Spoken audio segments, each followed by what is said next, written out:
Hola. Buenas. ¿Cómo le va, Entró don Viola? Marcelo. Les voy a sacar el volumen.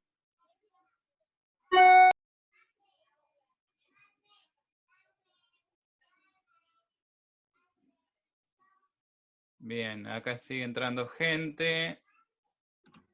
1, 2, 3, 4, 5, 6. Somos ya. Che, dejá. Yo terminé. ¿Cómo?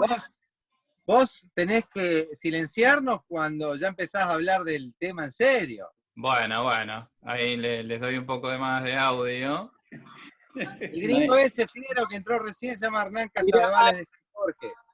Mirá, qué bien. Hernán de San Jorge. ¿Cómo le va? Muy bien. Vení a ver, Belén. Virginia Álvarez, ¿de dónde es? Virginia Álvarez está haciendo una operación de cambio de sexo, ahora se va a llamar Leandro Rojas. Sí. Deja de manejar todo, Alejandro. Es que soy un líder nato. Hacete un zoom vos, Ale. Es un amigo de Juanjo. Mirá qué bien. Mío, obviamente. Alejandra Hassan. Hola, ¿cómo estás? ¿Qué tal? Yo soy compañera de tu hermano de coach. Bien. ¿De Rosario? Soy coach. Sí, de Rosario. Buenísimo. Tenemos también a Francisco Rodríguez, lo conozco. Bueno, acá está Sonsoni. Victoria, sí. Hola, ¿qué No tal? sé quién es, si se quiere presentar. A ver, sí, para que habilito el audio. A ver. Ah, sí, ¿cómo le va? ¿Me escuchás ahí? Sí, ¿Me escuchás, ahí escucho, Federico? Sí, ¿Se perfecto. escucha? Ajá. Sí, mira, yo, bueno, a través de Juanjo también conocí los cafés Sí, filosóficos. exacto. Me Y acuerdo. asistí a algunos ahí en el colegio médico. Lamentablemente, justo en los horarios en que estabas vos me coincidía con los ensayos del coro al que participo y no pude ir a todos, pero estuve en algunos y me parecieron muy interesantes, por eso quise asomarme a ver que estoy acá en Santo Tomé, digamos, ¿no? Buenísimo, buenísimo. Bueno, estamos entonces más o menos todos. Supongo que, bueno, por ahí podemos esperar un minutito más, capaz que entra alguien más. Falta Stafolani. Falta Stafolani. No creo que aparezca Stafolani. Gordo Falluto.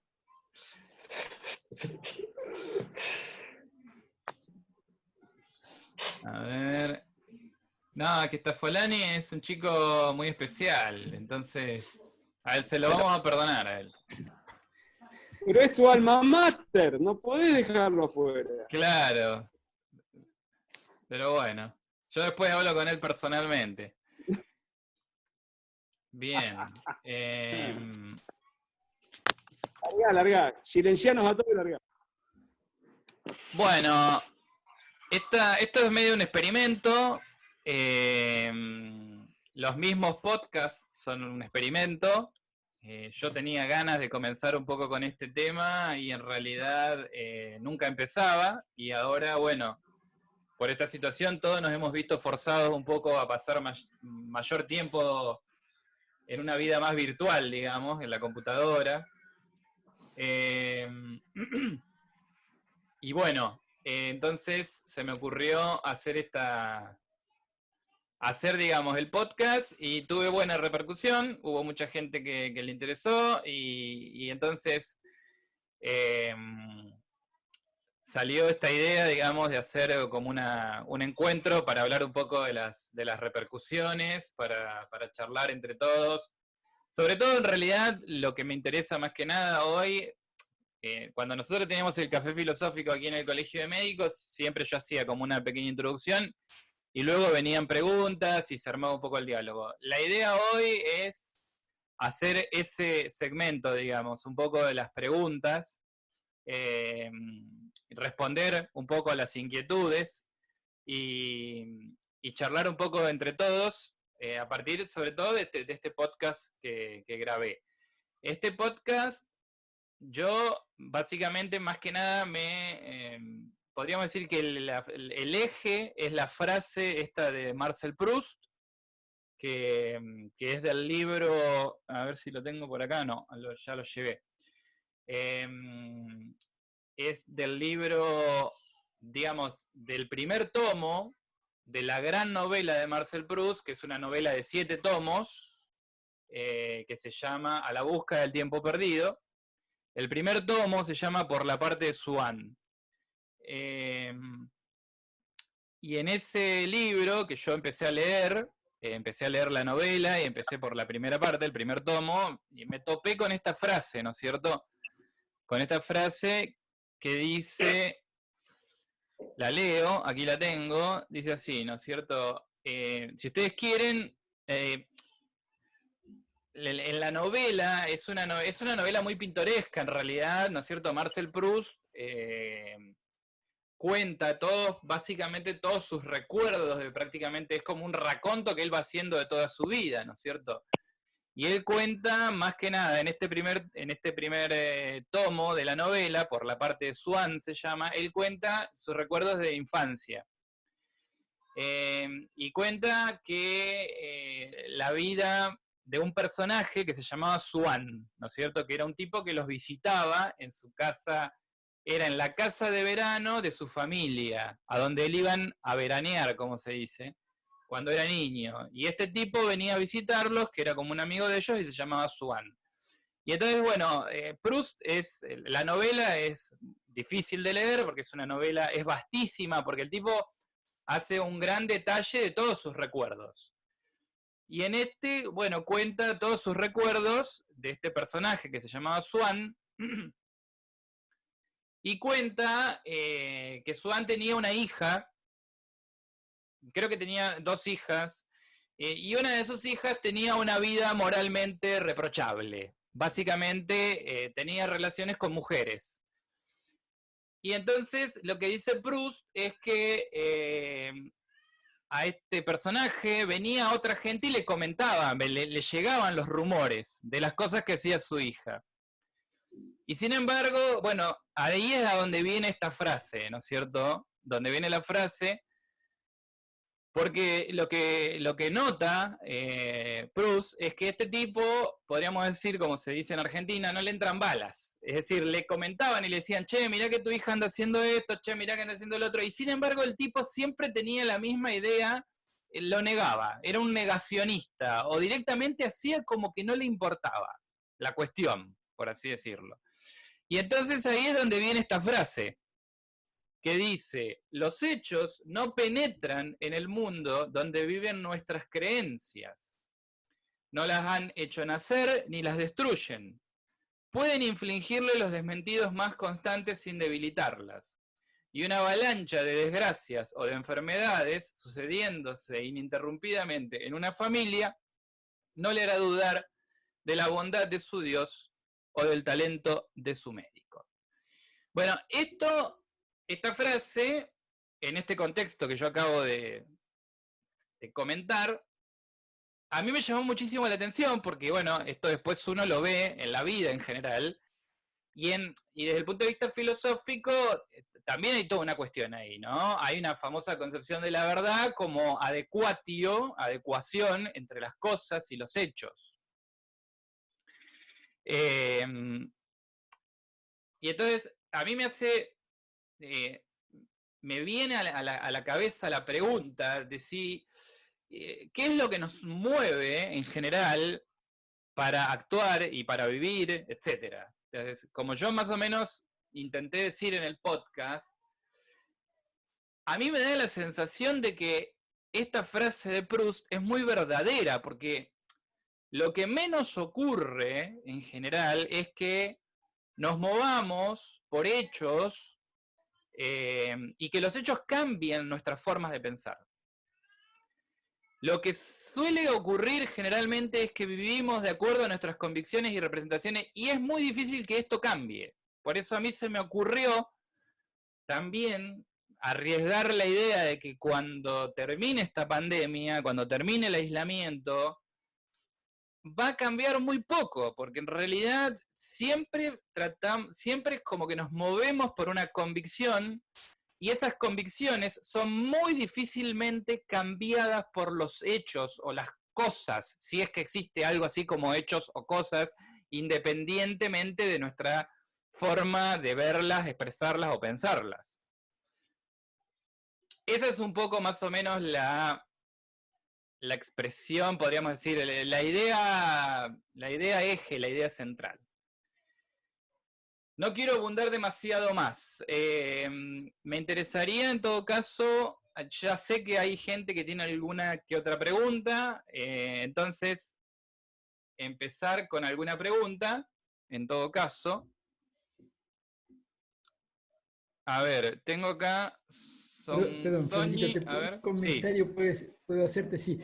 Cuando vos hablas de podcast, te referís a ese que salió por Spotify, digamos, Juanjo nos había mandado. Sí, Sí, ese yo podcast. en realidad no lo pude escuchar porque yo no tengo Spotify, no sé, no me manejo con la tecnología nueva, no sé qué es, no sé cómo es. Me imagino que uno tiene que estar abonado para poder No, escuchar, en realidad se puede escuchar por muchos otros lugares. Yo voy a poner acá ahora en el chat, voy a poner otros lugares para donde bueno, se lo porque puede yo, escuchar y se lo puede cuando lo vi escuchar ahí, yo de manera digo, directa y totalmente gratis. porque pensé que tenía que estar abonado y digo, pucha, qué lástima, no lo puedo escuchar. Y Ahora no lo sabía que mando. era esta obra que un poco era continuación, digamos, de aquel otro audio que habías puesto, o ese video, ¿no? No sé. Pero bueno, si nos das otro lugar donde verlo. Ahora les paso. Bien, acá tengo a Alejandra Kazán, que le levanta la mano. A ver. Hola, ¿qué tal? Buenas Sí. tardes a todos. Yo escuché tu podcast, me encantó, me lo pasó Juan Pablo, tu hermano, y ahí inmediatamente se me hizo una preguntita, porque cuando vos relatás hechos, son hechos varios trágicos, o sea, Chernobyl, en Ruanda, todo lo que comentaste, que pasaba Claro. y demás, y cómo la gente, o sea, a pesar de que los hechos estaban ahí frente a sus ojos, seguía negándolos y seguía con sus convicciones, tal cual la introducción que acabas de hacer. Entonces a mí la pregunta que me surgió es si solamente uno se niega a ver esos hechos tan trágicos, o son todos los hechos, los buenos incluso también. Eso es lo que después me quedé pensando. Sí. No sé si me explico, o sea, la idea de lo que quiero preguntar. Sí, entiendo. Yo creo que en realidad nos manejamos siempre con una forma que es general, digamos, respecto no solo de los hechos trágicos o de las cuestiones que, claro, pareciera que es más fácil negar, o que hay como una especie de tendencia como de protección psicológica o de tendencia a negar situaciones trágicas, complicadas o difíciles. Sin embargo, yo creo que no necesariamente eso ocurre solamente con situaciones, digamos, negativas. Yo creo que en general adhiero mucho a la frase de Proust. Proust dice que las convicciones no vienen de los hechos. Yo creo que las convicciones provienen del oído. Por eso yo insistí también mucho en el podcast en la cuestión auditiva, en la cuestión... Y básicamente, ¿cómo es que uno, digamos, incorpora sus convicciones y sus ideas y sus verdades? Porque se las enseñan a uno desde chico, cuando va a la escuela, cuando se lo enseña a la abuela, se lo enseña a la mamá, se lo enseña al vecino, se lo enseña a un amigo. Se lo enseña, quiero decir, se lo dice. Y cuando digo se lo dice, entra por la oreja. Hay una interpelación permanente. Entonces nosotros no es que estamos en contacto, por así decirlo, directo con los hechos. Siempre nosotros lo que obtenemos, lo que nos llega, por así decirlo, es un decir de los hechos.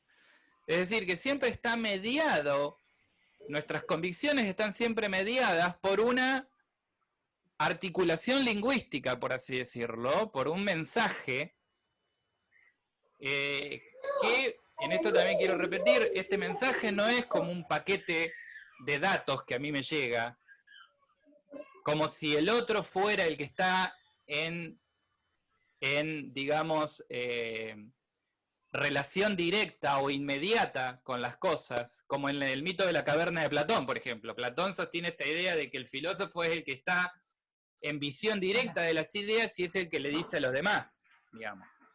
Eso no es lo que, precisamente, eso es lo que creo que no ocurre. Lo que creo que no ocurre es que haya una relación directa con los hechos. Siempre vivimos por una serie de convicciones, vivimos de acuerdo o con arreglo a determinadas convicciones, y esas convicciones son siempre, por así decirlo, un constructo, en el mejor sentido de la palabra, cultural, que tiene que ver con un relato, y ahí viene la famosa palabra tradición. La tradición es esto, entonces, y sobre esto es sobre lo que vivimos. Después de esto ocurre, o una especie, digamos, después, en cada persona se juega la flexibilidad de esa tradición y de ese relato.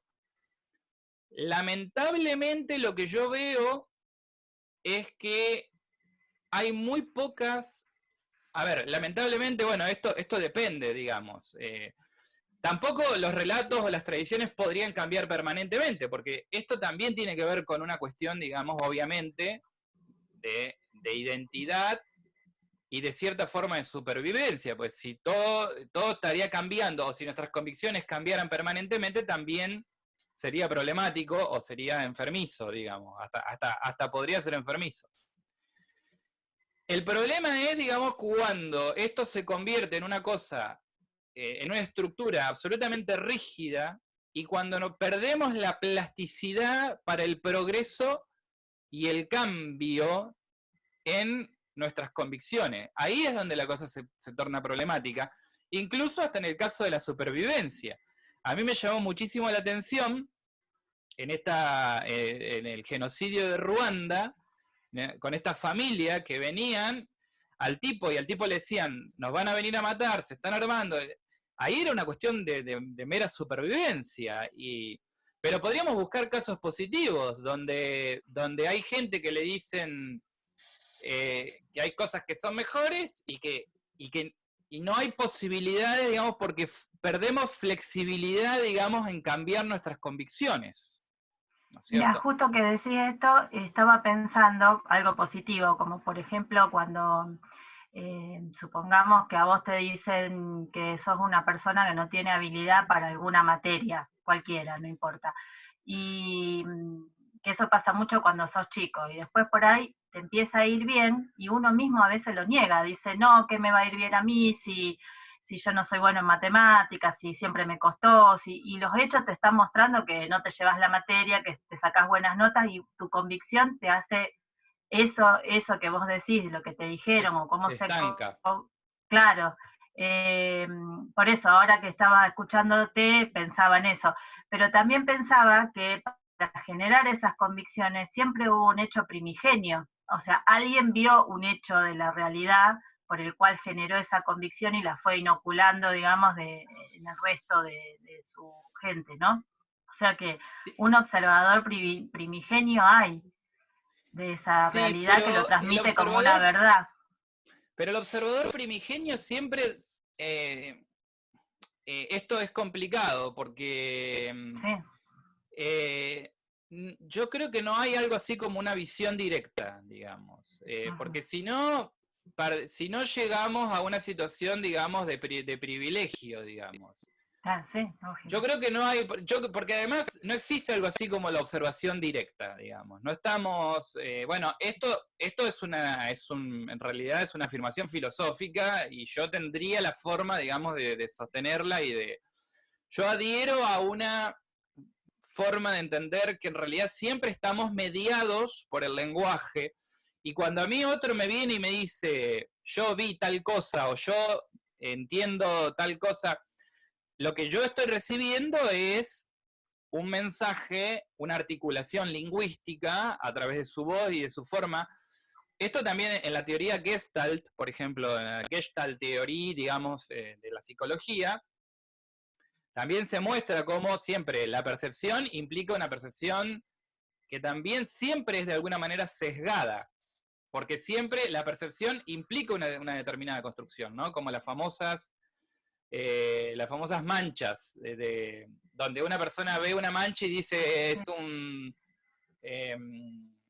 animal, un perro o lo que sea, y otro ve esa mancha y en realidad ve otra cosa, ¿no es cierto? Esto que parece que es una cuestión sencilla, o una psicología, digamos, popular, esto implica que siempre en realidad lo que yo recibo de otro es lo que él me dice, no lo que él vio. Yo no puedo saber qué es lo que él vio. Yo siempre lo que recibo es lo que él me dice. Esto no implica que yo tengo que estar siempre en una situación, digamos, de desconfianza, porque yo no estoy hablando acá, digamos, de que... A mí lo que más me interesa poner el acento es que en realidad las convicciones se van formando en un diálogo que no es necesariamente un diálogo de desconfianza, por el cual yo tengo mis dudas si lo que él dice es realmente así, no. Pero sí se da todo a través de una mediación lingüística y de un diálogo.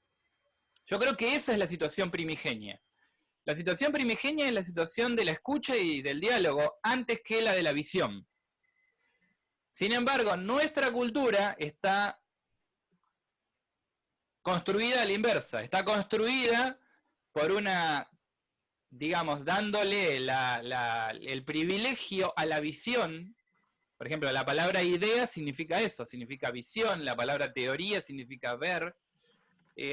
A mí me parece que nuestra sociedad se construyó sobre un privilegio de la idea y de la visión, por sobre la escucha. Y esto es lo que genera, me parece a mí, la dificultad para el cambio, para un cierto progreso, o para una cierta flexibilidad, digamos, en las convicciones. Ajá. A ver si hay alguna otra Federico, pregunta. ¿Puedo Sí. decir algo? Sí. Sí. Mira, yo creo, claro, te estaba por preguntar ahí porque vos dabas preeminencia a lo que entra por el oído y no a lo que se ve, pero a lo largo de lo que vas hablando me parece que, por un lado, lo que vos decís, también eso de que lo que conocemos, lo conocemos por relato, ponerle de otros, me hace acordar un poco la realidad. Nosotros, qué sé yo, la realidad que conocemos es la que los medios nos muestran, qué sé yo, la propaganda nos muestra. Es decir, yo no he salido en un radio muy pequeño acá de mi ciudad, sin embargo uno está enterado de cosas de otros lados, y en realidad son cosas que nos vienen de segunda o tercera mano a través de todas unas capas de información que pueden ir jugando a un teléfono descompuesto o a lo mejor malintencionado. Pero estaba pensando también lo que vos decís, la parte lingüística, que creo que no solamente en lo que es este tema, sino en todo lo que es la parte de abstracción, es decir, el elaborar cosas, el pensar, el hacer filosofía y todo, yo creo que reposa esencialmente sobre el tema lingüístico, ¿no? Es decir, porque uno cuando piensa, no piensa conceptos abstractos, sino piensa frases por ahí, ¿no?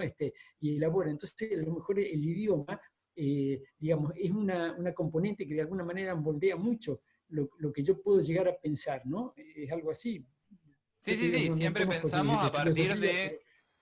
Pensamos pensamos con el lenguaje, pensamos, es más, tendríamos que decir que pensamos lingüísticamente, no es que exista algo así como el pensamiento distinto del lenguaje, sino que pensamos lingüísticamente y pensamos desde el lenguaje, al imaginarnos cosas, por así decir, nuestra mente cuando se imagina, todo es lingüístico. No es que me imagino algo, esto ya en Wittgenstein, en la filosofía del lenguaje del siglo XX, es como que se aclara bastante. No es que uno tiene, digamos, una idea, por así decirlo, que ve en su interior como una interioridad, como si fuera un cine donde uno ve una película proyectada, una representación, y luego da un nombre a algo, o la persona que dice, yo sé cómo decirlo, yo tengo la idea, pero no sé decirla, en el fondo no tiene una idea, digamos, porque si no tiene forma de decirla, no tiene ninguna idea, digamos. Esto desde el punto de vista de la filosofía del lenguaje está como bastante trabajado. En realidad, aquello de lo que no podemos hablar es algo que no, en realidad, de alguna manera no cuenta. No quiero decir no existe, pero en realidad todo tiene que ver con el lenguaje, digamos. Si no se puede articular lingüísticamente. De todas maneras, acá el lenguaje no es un mero canal. No es un mero canal el lenguaje como una forma, digamos, una determinada manera por la que me llega algo. Sino que en realidad también acá el lenguaje tiene que ver con una forma de acción, digamos. Hablar no significa meramente transmitir información, sino que significa una forma de actuar, digamos. Hablar es hacer algo, no es solamente, digamos, hablar es hacer algo, no es simplemente transmitir una información, ¿no? Por eso acá era un poco lo que decía Alejandra también, cuando hay una cierta, esto tiene que ver con lo que se llama la dimensión performativa del lenguaje. Cuando yo le digo a alguien, vos te portás mal, a un niño, de alguna manera le estoy indicando que se tiene que portar mal. Es decir, el lenguaje hace lo que dice. Con el lenguaje se puede hacer el mal y se puede hacer el bien. Y no es una cuestión informativa. Cuando yo le digo a alguien buen día, o digo salud con la copa, no estoy informando algo, sino que estoy haciendo algo. Y el lenguaje, en ese caso, tiene un efecto en el hablante y en el oyente. Entonces, allí hay una cuestión que también es importante subrayar, digamos. En la cuestión auditiva y en la cuestión lingüística, no se trata de una mera, pues nosotros tenemos muchas veces el paradigma computacional o maquinista, digamos, informático, de la idea, digamos, de traslación o de traslado de una información como un dato que va de un lugar a otro. En el acto de hablar y en el acto de oír, no me llega a mí un dato, sino que en realidad es mucho más, y a esto es a lo que me refiero también en la diferencia entre verdad y sentido. La verdad ha sido muy, digamos, ha quedado muy confinada a la cuestión del dato en nuestra cultura, la verdad en el sentido epistémico, la verdad que da la ciencia, etc. Hoy en día estamos inundado de datos, por ejemplo, respecto del coronavirus, etcétera. Son datos. Estos datos son datos científicos, son datos que vienen del lado de la ciencia, etcétera. Pero auditivamente se recibe mucho más que un dato. Auditivamente se llega, digamos, a una cuestión que tiene que ver con esto del sentido, que eso también es un poco esta diferencia entre verdad y sentido, es un poco lo que intenté también de alguna manera expresar en el podcast. Algo que en realidad es más amplio que el dato, digamos. Esto de alguna manera está atestiguado, por ejemplo, en la cuestión de hoy en día, en el caso de la ciencia, en esta situación que estamos viviendo hoy, que es una situación tan compleja, lo que nos damos cuenta es que los datos no llegan a abarcar la complejidad de la realidad que estamos viviendo. Digamos, los conceptos se quedan cortos. Así como lo estoy diciendo esto de una cuestión, de todas maneras, para ahí siempre nos vamos a la cuestión negativa. En realidad yo creo que en lo positivo pasa lo mismo. A veces existen situaciones situaciones positivas, situaciones tan hermosas, por así decirlo, o que pueden cambiar a una persona y que tampoco pueden ser puestas en un concepto, o puedo convertirla en un dato, ¿no es cierto? Esta diferencia entre verdad y sentido tiene que ver con esto, con el tema de que existe algo que está mucho más allá del dato. Y esto se recibe en una acción lingüística y se recibe más que nada de manera sonora.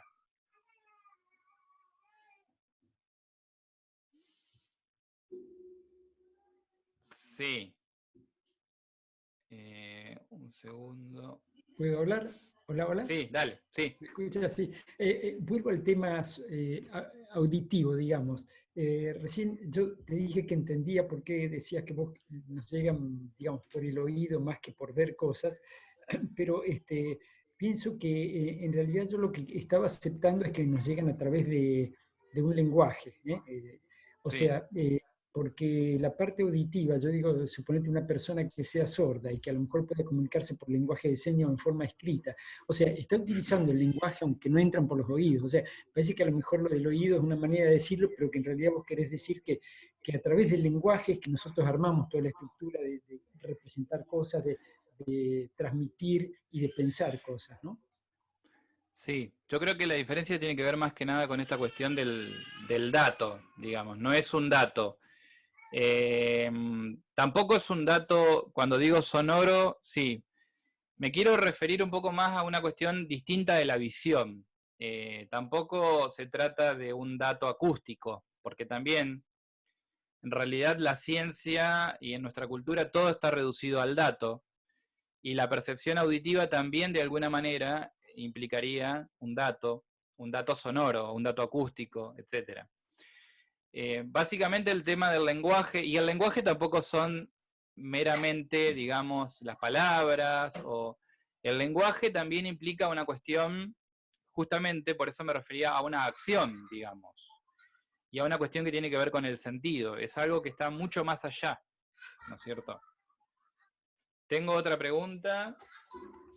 Yo Sí, te quería a ver. decir con esto del lenguaje y de que no somos solamente cuando uno habla transmisión de datos, como vos venís diciendo, sino que cuando uno habla tiene que cuidar también la relación con la otra persona, porque no es lo mismo, por ejemplo, si yo te quiero preguntar la hora y te digo decir la hora, casi que sería como cuestión imperativa, donde te puedo poner de alguna forma de mal humor, porque bueno, a diferencia de yo te digo, ay, discúlpame, buen día, ¿me dirías la hora? O sea, estamos hablando de lo mismo, o sea, la idea es la misma, pero expresada de manera distinta, donde yo estoy cuidando una relación con vos, no Sí, pidiéndote porque el algo que lenguaje es solamente me acción. satisface. Claro, Exacto, porque exactamente, el lenguaje es una acción, entonces no es lo mismo decir algo de una manera que decirlo de que otra. de otra. Porque en Exacto. realidad ahí donde se muestra, digamos, ahí es donde se muestra la dimensión del sentido, que va mucho más allá, y la dimensión Claro. ética, digamos, la dimensión ética. A propósito de esto, digamos, yo insisto de esto porque esto es parte de un proyecto de investigación que yo estoy llevando adelante en la Universidad Católica de Santa Fe. Estamos llevando adelante un proyecto de investigación sobre el tema del lenguaje y sobre el tema de la sonoridad, de la audición, que tiene que ver con un paradigma diferente al paradigma cultural occidental en el cual nosotros vivimos. Esto está basado un poco en la filosofía de Manuel Levinas, que es un filósofo que yo siempre trabajo. Y entonces, esto en el modo de decir algo, el modo de decir, siempre fue de alguna manera soslayado, fue, digamos, o, digamos, se ha quedado confinado a una cuestión como de buenas costumbres o de una moral así también popular, no sé cómo decirlo. Pero en realidad, desde el punto de vista filosófico, también ha sido soslayado porque como lo único que interesaría sería siempre el tema del dato, digamos, el contenido, por así decirlo, y no la forma. En la época donde la forma tenía mucho que ver y era muy importante, era en la época de la retórica. Por eso yo estoy empezando a estudiar mucho la época de los presocráticos, de los sofistas, eran los que se peleaban con Sócrates. La época, digamos, de la retórica, porque en esta época era donde más se le daba importancia, digamos, a estas cuestiones. Es decir, no al contenido, sino a la forma. Es decir, cómo se dice algo. Tengo otra pregunta más, Estela Ferposi, a ver. Sí, yo me acordaba, qué viejo que es el tema, porque me acordaba del Evangelio de las cartas de Juan, al principio era el verbo o al principio era la palabra, según las traducciones, y cómo me daba cuenta de mi misma incapacidad, porque yo frente a eso lo que quiero imaginar es encuentro un Big Bang de imágenes. En mi cabeza se cruzan imágenes. Y digo, qué antiguo el tema y qué sabiduría, ¿no? Porque cuánto tiempo atrás. Esto es una tradición, en este caso es la tradición hebrea, digamos, hebrea cristiana. En esta tradición, digamos, hay, un poco simplificado, digamos, pero en esta tradición está, hay, digamos, como una preeminencia más de lo auditivo, sobre todo si uno va, digamos, también en el Antiguo Testamento, en la Biblia. Bueno, en el libro del Génesis se dice que Dios crea todo a partir de su palabra. Por eso después el Evangelio de Juan, en arge en logos, en el principio era el verbo, era la palabra. También, bueno, esto yo me lo he encontrado con, ahora que estoy indagando en la cuestión del lenguaje, muchos filósofos, un filósofo alemán específicamente que yo estoy siguiendo, que se llama Andreas Hetzel, señalan esta cuestión en la tradición, una tradición que se llama la tradición de la logomística, que empieza con el Evangelio de Juan, que sigue, digamos, después en muchos místicos medievales, etcétera, donde había una preeminencia del tema del logos y de la palabra.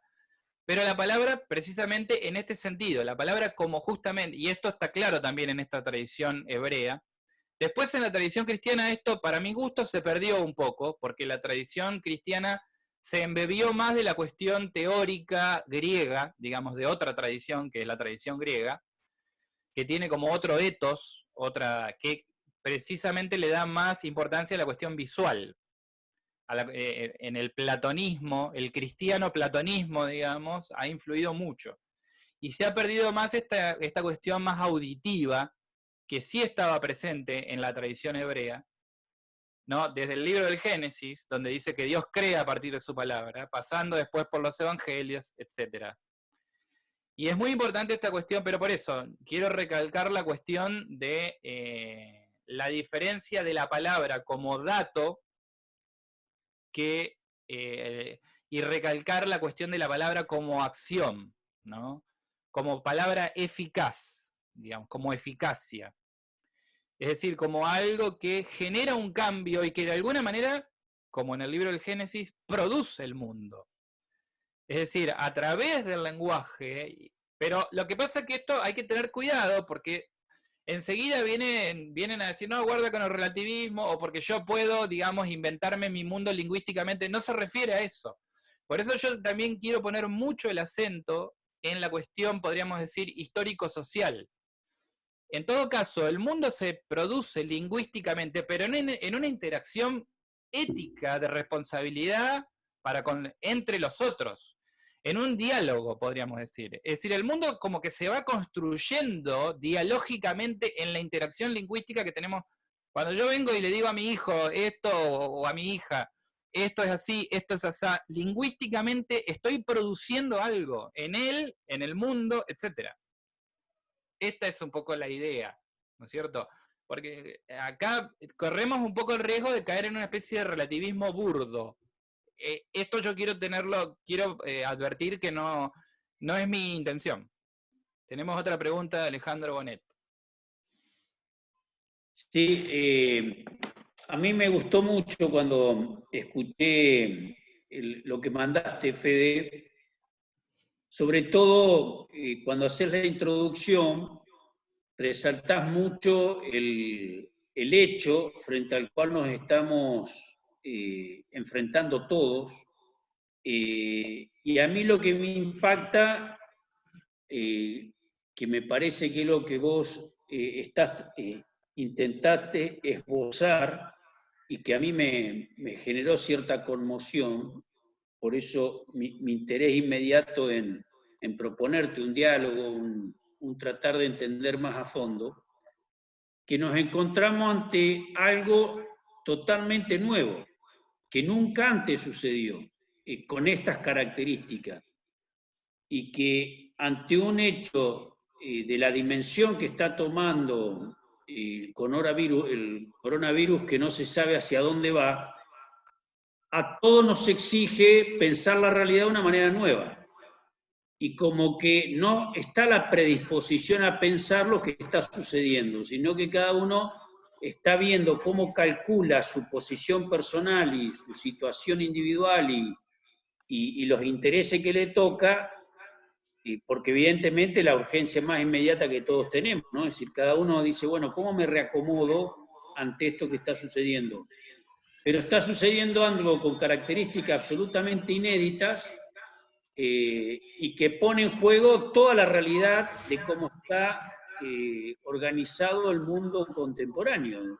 Lo pone en juego la situación económica, la situación política, la situación institucional, la organización misma de las relaciones entre los estados, la situación interna de cada país, y es como que hay una manera de pensar la realidad donde estaba todo en su lugar según las medidas de cada uno. Y el sacudón que estamos viviendo nos exige a dar un salto cualitativo para volver a pensar la realidad de una manera nueva.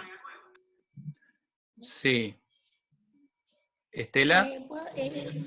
Y a mí, en cierto modo, esto me resulta algo como providencial, porque yo estaba muy preocupada en cosas que me tenían choqueada.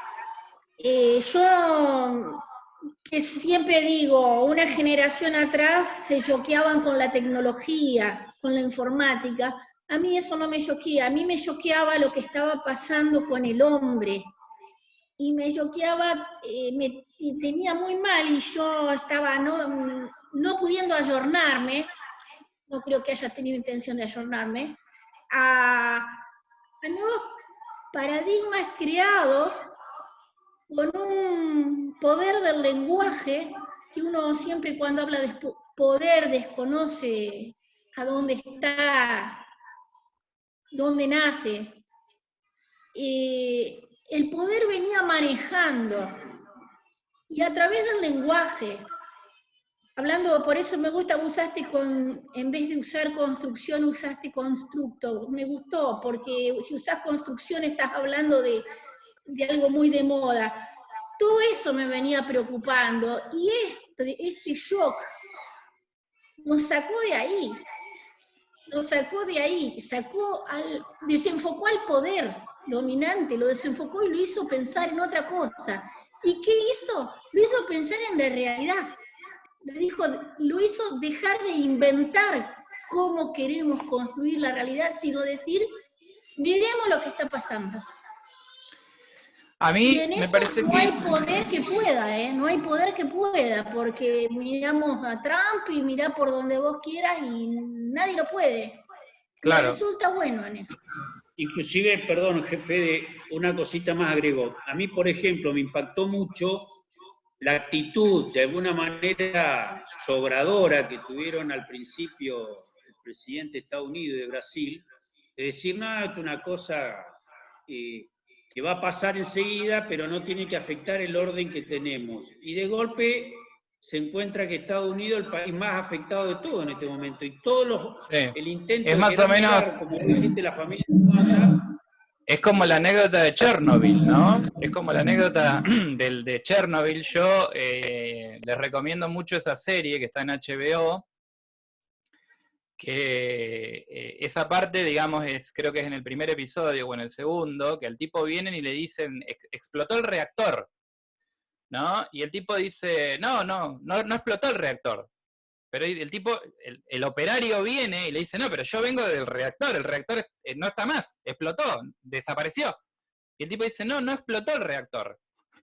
Esto prácticamente para mí es casi como una película de Charles Chaplin, porque después el tipo va lo llaman, digamos, el Politburó, el comité del Partido Comunista en el pueblo, y el tipo le dice, no, en realidad no pasó nada, hay una pequeña pérdida, y el tipo, mientras está diciendo esto, se cae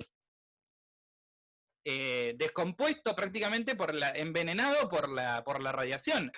Es decir, el tipo está negando, por un lado, digamos, está negando por un lado lo que sucedió, por así decirlo, y su cuerpo está dando los síntomas. Es decir, como que su cuerpo está hablando y está negando lo que él está diciendo.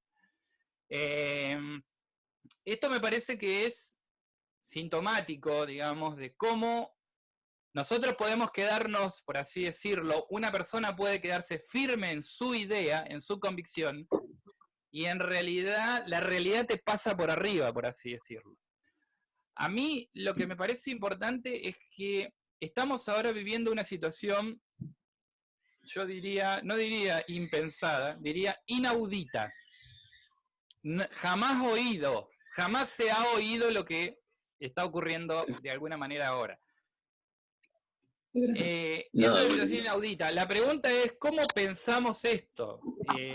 La pregunta es si la razón piensa de manera monológica, como pretendía Parménides, como pretendía Hegel.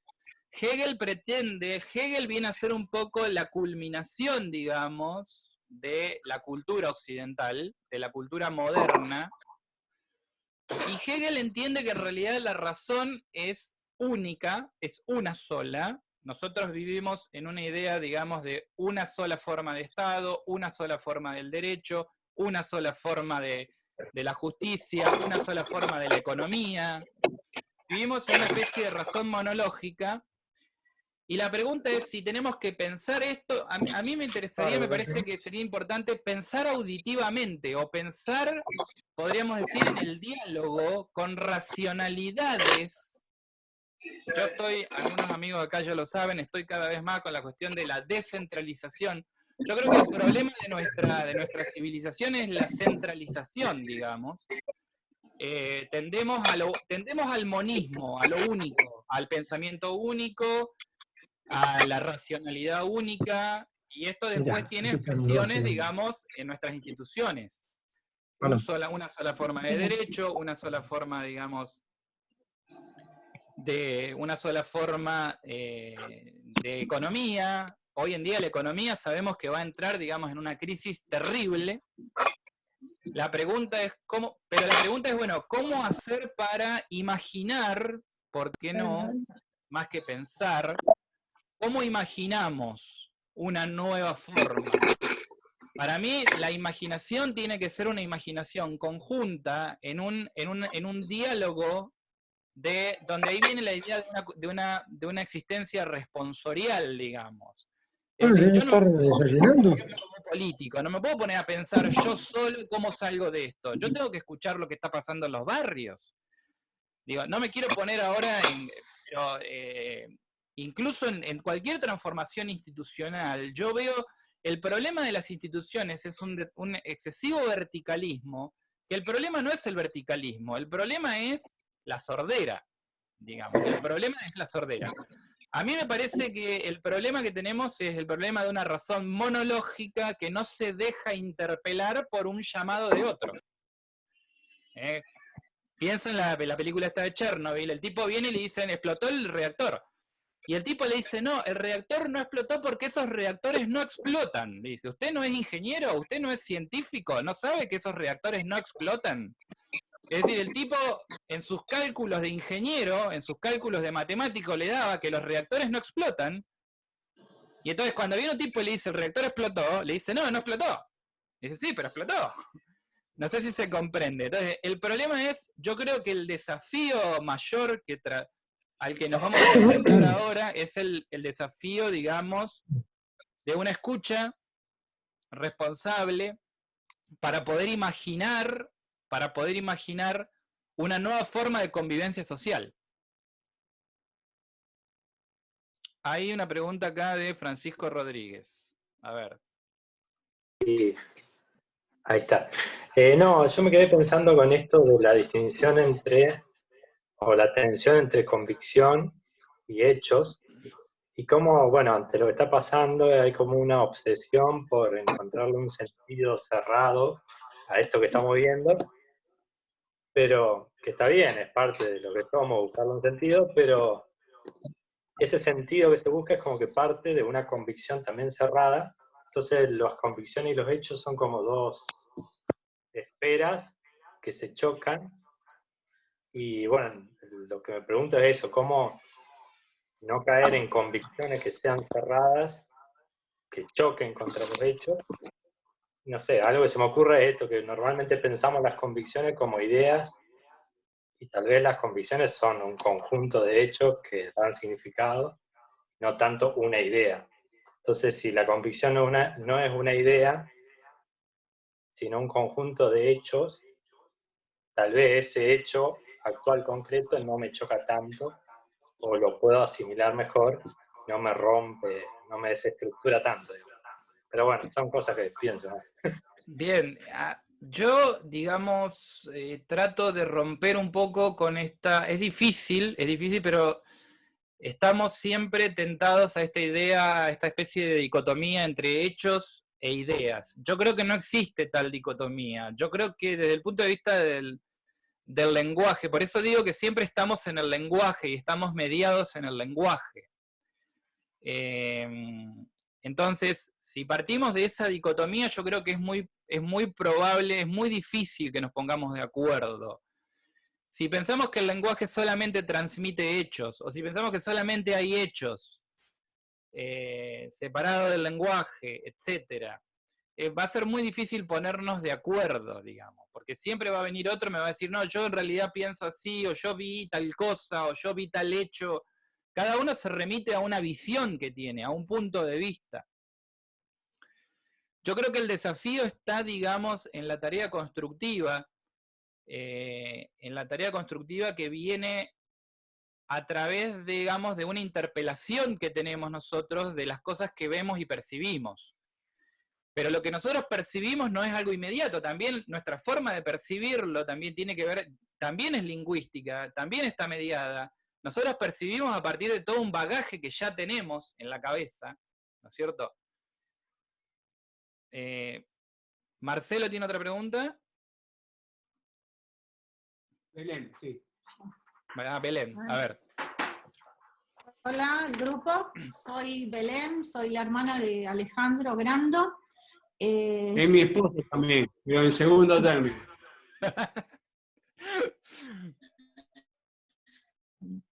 Bien, yo soy médica y estoy como muy compenetrada con esto de la prevención contra el coronavirus.